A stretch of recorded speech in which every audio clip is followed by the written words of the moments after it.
Hello guys, আকৌ এটা ভিডিঅ'লৈ নজলে আহিলোঁ। আজিৰ ভিডিঅ'টো ঠাণ্ডাৰ ওপৰত। এইকেইদিন ইমান ঠাণ্ডা পৰি আছে নহয়, কটকটাই আছোঁ। সেইকাৰণে ৰঙা জেকেট পিন্ধি আছোঁ।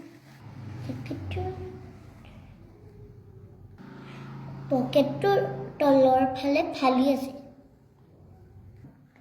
একো নাই, পিন্ধিব পালেই হ'ল। ঠাণ্ডাৰ কাৰণে চৰকাৰে কেইটামান নীতি উলিয়াইছে।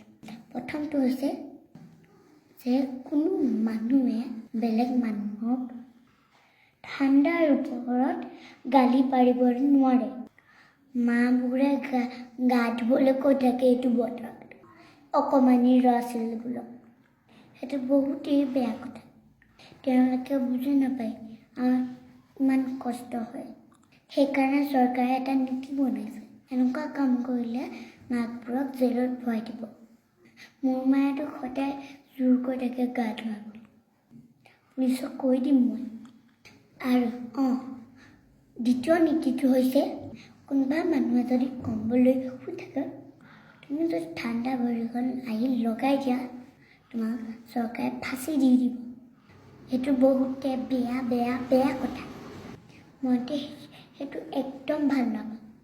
গতিকে এই দুটাই আছিলে ঠাণ্ডা বতৰত চৰকাৰে বনোৱা নীতি। এইকেইটা পালন কৰক আৰু সুৰক্ষিত থাকক।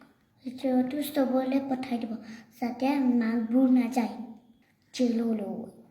মোৰ মাকটো পঠিয়াই আছোঁ, চাবাচোন আজিয়ে পঠিয়াম। তই জেললৈ যাবই লাগিব।